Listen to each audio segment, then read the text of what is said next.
Hey everybody, welcome to a brand new chapter of Old Man Brad. Whether you are new to the show or returning for another chapter, thank you so much for giving me a listen.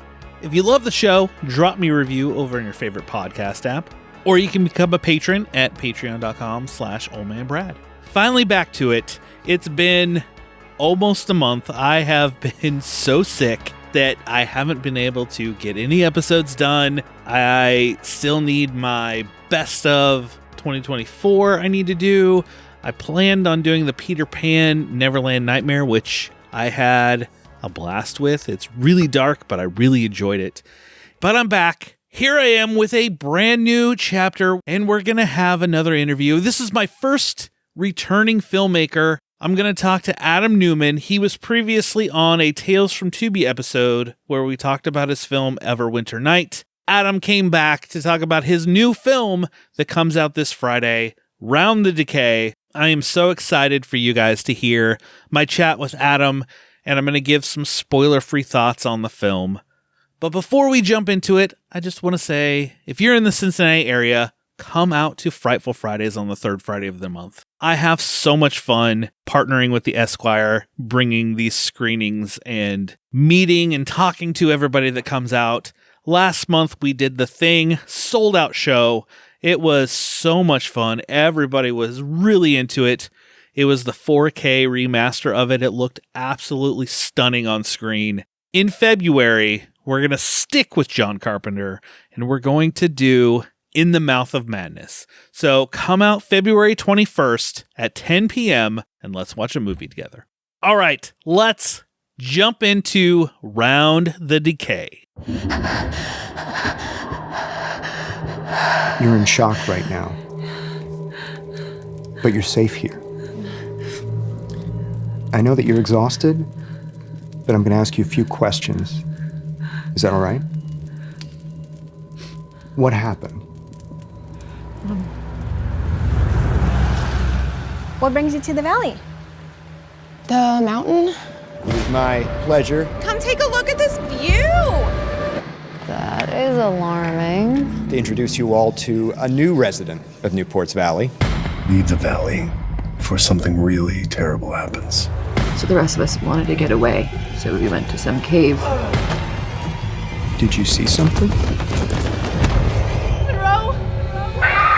A young woman returns to the site of her broken engagement, Newport's Valley, a sleepy tourist town with an all-consuming secret. This is written and directed by Adam Newman.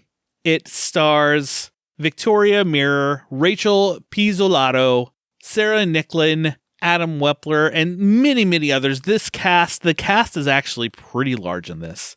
So I could sit and name off all kinds of people and be here for a few minutes. But like I said, this film comes out this Friday, January 31st in select theaters. So if it's playing in your area, I'm going to tell you up front, go check it out. If you enjoyed Adam's previous film, Everwinter Night, I think you'll really like this one. This one isn't as much of a slow burn as Everwinter was. This still has some slow burn elements to it, but it is a creature feature. You know, I'm going to give a few spoiler-free thoughts before we jump into my chat with Adam. Overall, I enjoyed this film. It starts off pretty quick, and then we kind of slow down. It's a little of a slow burn of this woman coming back to, I guess you could say, this heartbreaking event happened. And there are flashbacks to kind of fill in the story of what happened to her as she's trying to move on. And yet there is a creature out there. There are some dark happenings along the way. You get introduced to multiple characters. There's hikers, there's people just partying, and, you know, the townsfolk have a secret, and it comes to this point of who really is the monster around here, and who should we trust, whose side should we take, and as this creature kind of gets closer and closer to everyone. Overall, I did enjoy this movie. I love the creature in this movie, the Rexel. I love the movements of the creature who is played by Rachel Pizzolato. She just has some really good movement behind her, and the design of the creature is pretty cool. You don't really, you kind of see flashes of it throughout the movie, and that's what I love. I always love those creature features that are just a mysterious creature lurking in the dark, and you want to know what's going on. What is this thing? You eventually find out. I'm not going to tell you what it is or where it came from. This was an enjoyable film. I actually liked it a little better than Everwinter. Everwinter was a fun film that had a crazy end. This kind of gets pretty wild towards the end. You have this whole town, this cast of town, and it comes together in this crazy creature chase, everything. I think I talked to Adam about this, about the big thing was obviously budget. I think there was a lot more they could have done or wanted to do if the budget was larger, and that is with any indie horror film that I talk about, that always seems to be the limitation. But what I love about indie horror is they know, they kind of put their money where their mouth is. They're very passionate about what they do, and they're just trying to tell their story and trying to get their vision out there. And more often than not, they succeed. At least for me, they do. Go check out Round the Decay. It comes out in select theaters January 31st. It will kind of roll out a little bit more from there, and then eventually you'll get to see it at home. Keep this one in mind, Round the Decay. Enough of my little ramblings and goings on. I mean, I haven't talked to you guys in over a month, so I have a lot to say. My mouth, I just want to talk. I want to talk to you guys. So, but anyway, let's move into my chat with Adam Newman about Round the Decay, and I will talk to you on the other side. My guest today previously joined me to talk about his film Everwinter Night. His new film, Round the Decay, lands in theaters January 31st. I want to welcome back Adam Newman. How are you doing today? I'm doing great. Thanks so much for having me. So tell me a little bit about Round the Decay. Sure. So yeah, it's kind of like a horror adventure film.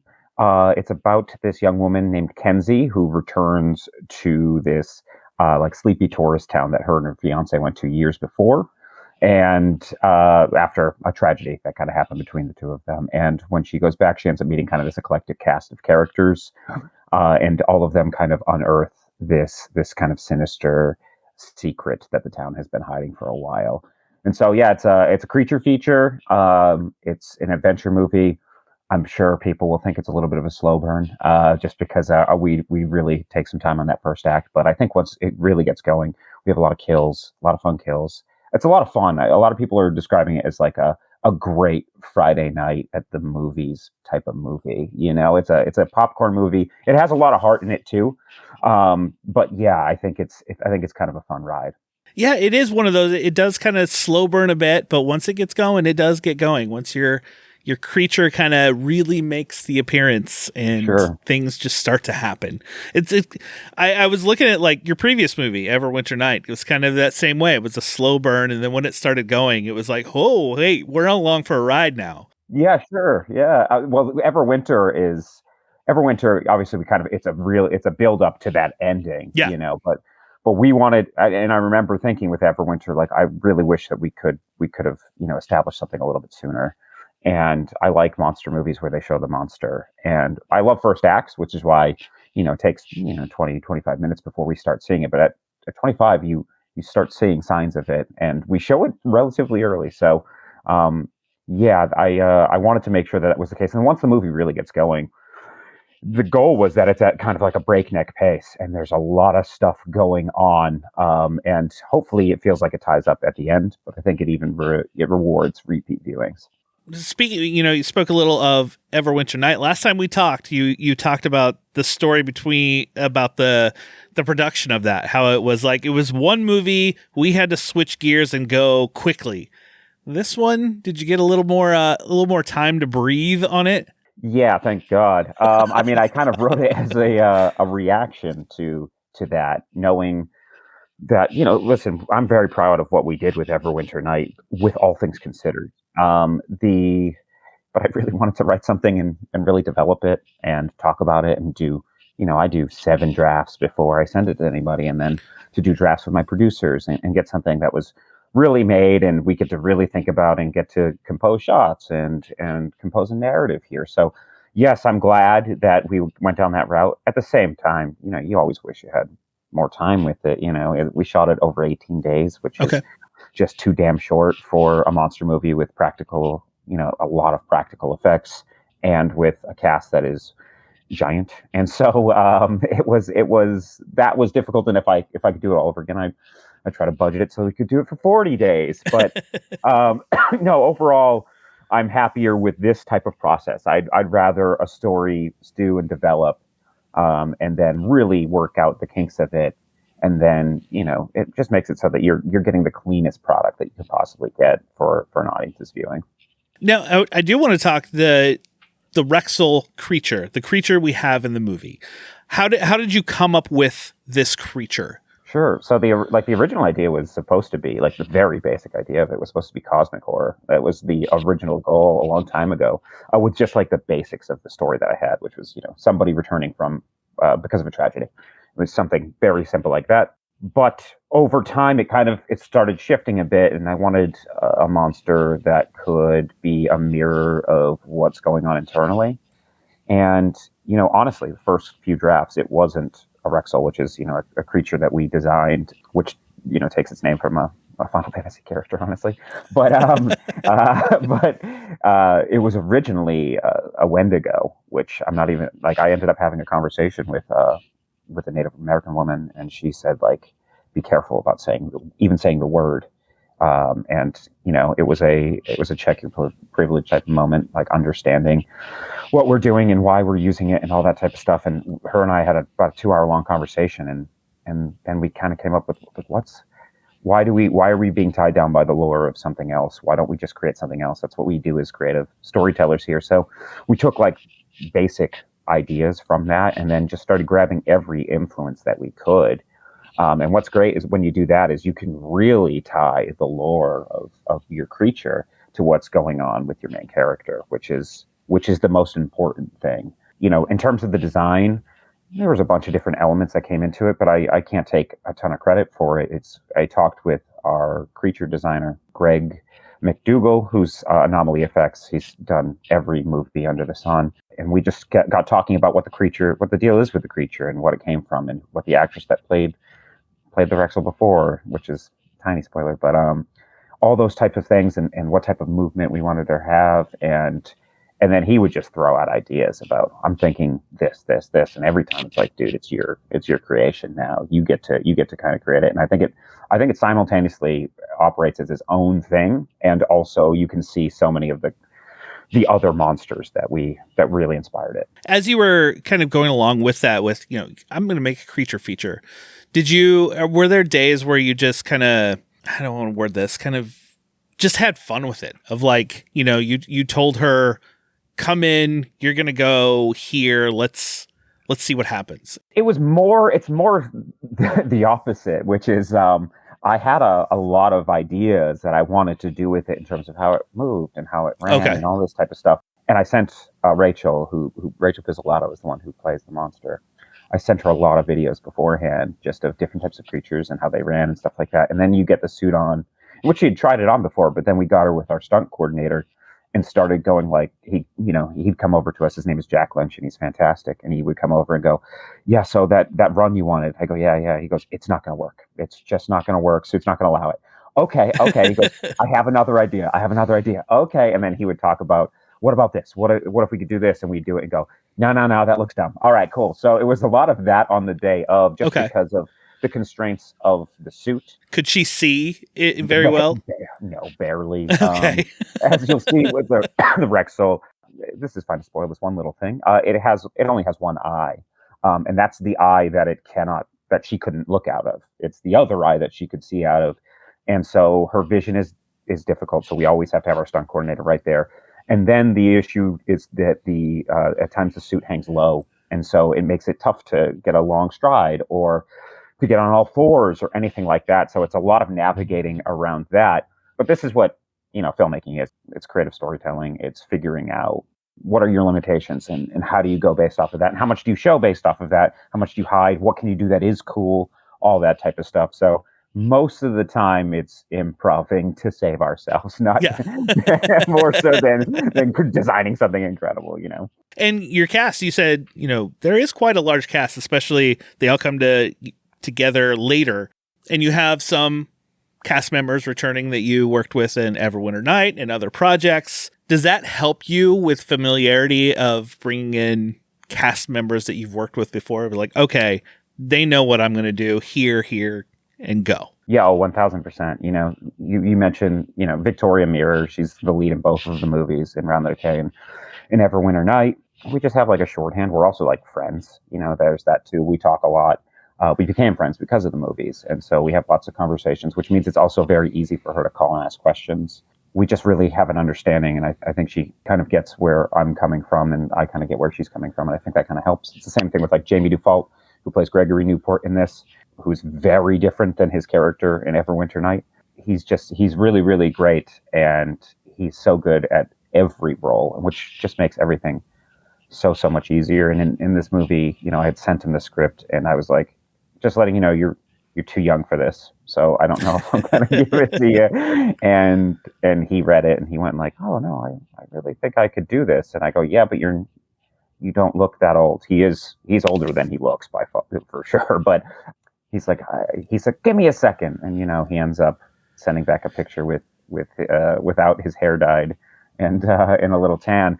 And so it's having those 2 or 3 or 4 people that I've worked on our other projects. It kind of sets a tone too, which is like, this is how we operate. We operate this type of way. This is the type of fun we're allowed to have. And I think when people see how they're reacting, they can kind of ease up and kind of get into the flow of things too, And so I think it's more that than it is the actors coming in and like imposing their will or something like that. We had some people that were relative names like Roger and, like Damien, who's been in every horror movie that's ever happened. And so bringing those people in and kind of being like, I will direct you the way that I think you need to be directed. However, this is the vibe that we have on set.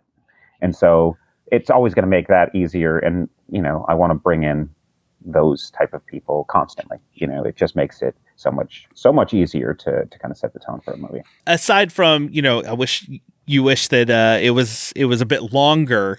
I mean, every filmmaker probably wishes that a lot of times, but were there any big challenges in bringing this together? Oh, yeah, all the time. I mean, like, how much time do you have?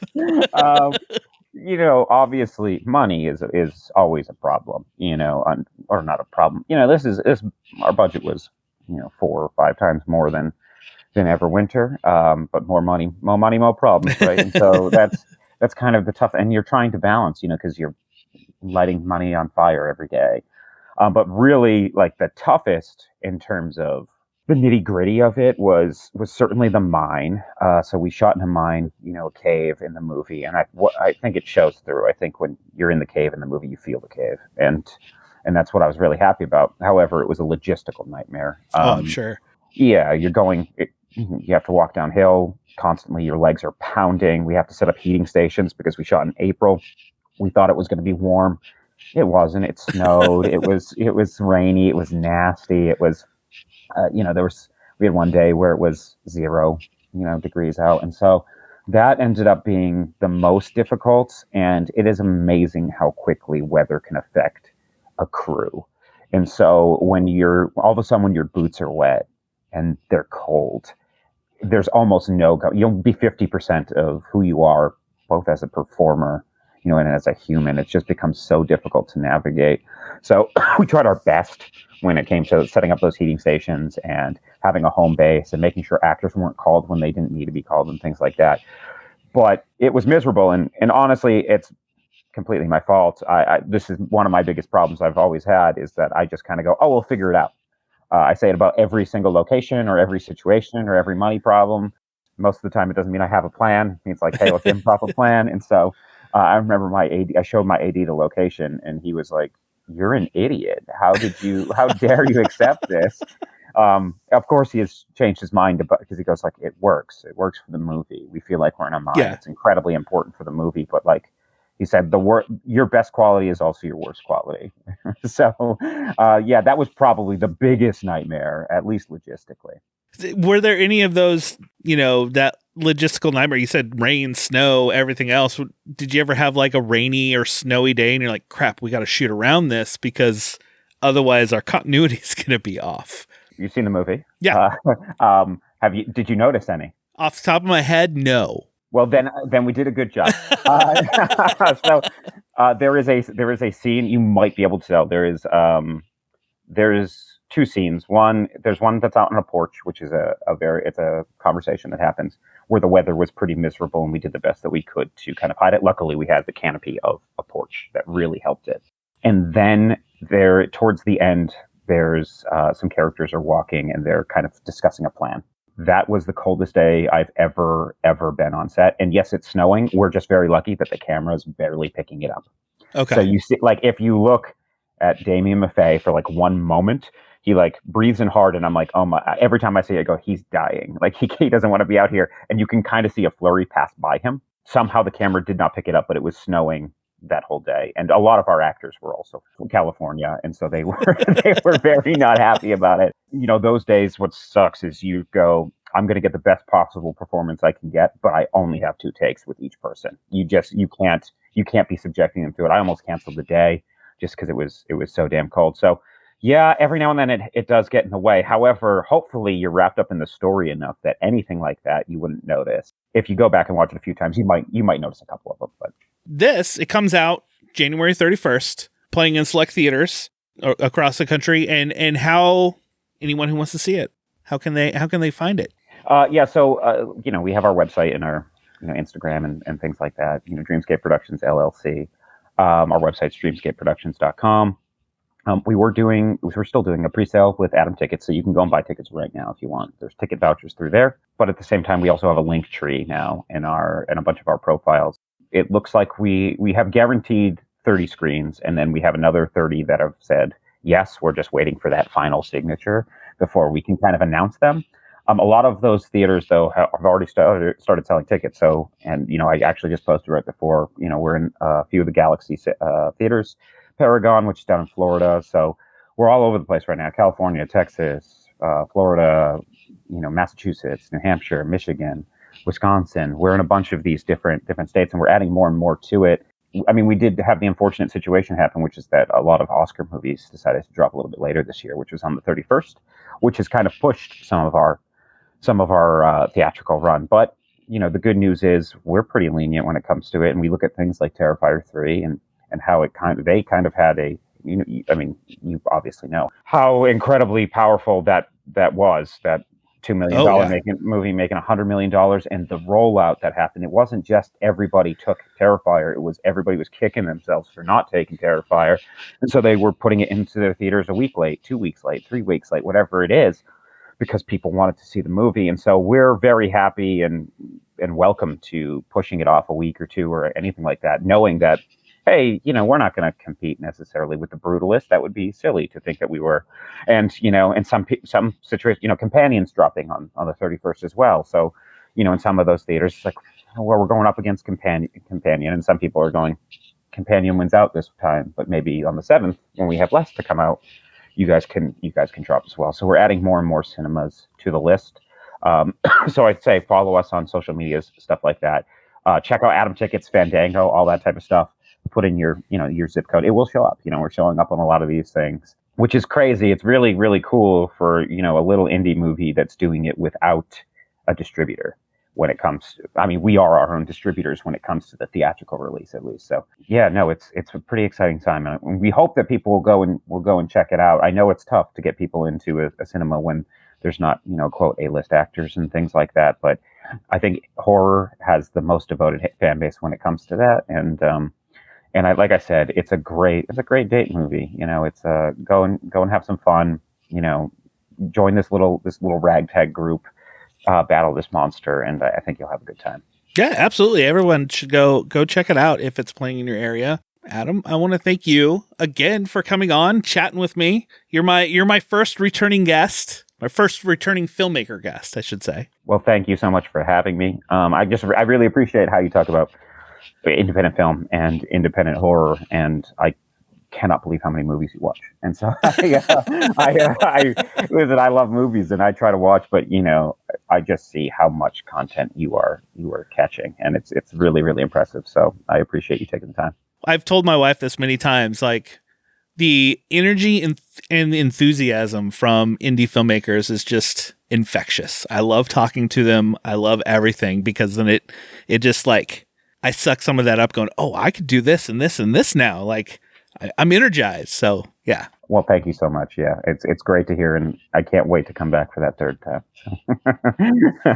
We'll have you back for the whatever you have coming next. Sure. Awesome. Yeah, no, I'm looking forward to it. I want to thank Adam for chatting with me again. It was awesome to have him back and be able to connect with him for his new movie. Can't wait to see what he has in store for the future. But go check out Round the Decay. If you have Tubi, I believe Everwinter Night is still on Tubi. Go check it out over there. That one's quite the slow burn that kind of leads up to this crazy end. And you can go check out my previous episode with Adam, where we talked about that film, because the production on that film, it was quite a story behind it. Before I head out, I'm going to give you something at home for you to watch. One I'm going to talk about just came out on Blu-ray, and I did have a short episode about a month or two ago, and that is He Never Left. This is a film by James Morris and Michael Baloff. They did previously The Witching Season, which is an anthology that I absolutely think everybody should watch. The Witching Season 2 is coming soon. I cannot wait to see the second one.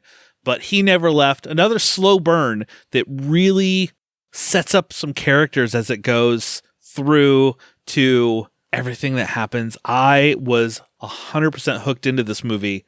And when I first saw it, I immediately ordered this Blu-ray. It just came out from Dread Presents, but go check it out. Go rent it on digital or check out the Blu-ray, and you can listen to my quick thoughts on it that came out recently. But one I'm going to leave you with on my way out is it has been many, many years since I saw Clive Barker's Nightbreed. So for some reason, it's really been in my mind lately. So last week I got on Shudder and rewatched Nightbreed. It's probably been a good 15 years since I've watched it. Well, it's on Shudder and it's on Tubi, so you can watch it either place. And I really wish we could have got more in this world. I would love to see more creatures, everything for this place called Midian.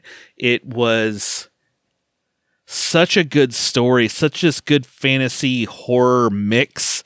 David Cronenberg, who is like the baddie in this movie, is so creepy. I absolutely love the mask that he wears in this film.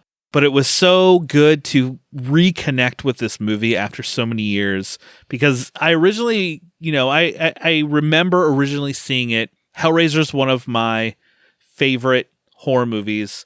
And when Nightbreed came out, I was like, oh, more Clive Barker. I'm totally in. I enjoyed the movie, but it was one of those movies that was always in my mind of oh yeah, that movie. I always forget about that movie. And for some reason, I've been thinking about it a lot lately. So I went and watched it, realized how much I love it. Again, I ordered it on Blu-ray because I didn't have a physical copy of it. I think I had a VHS of it many years ago, but that is unfortunately long gone. But if you haven't seen Nightbreed, go check it out over on Tubi or on Shudder.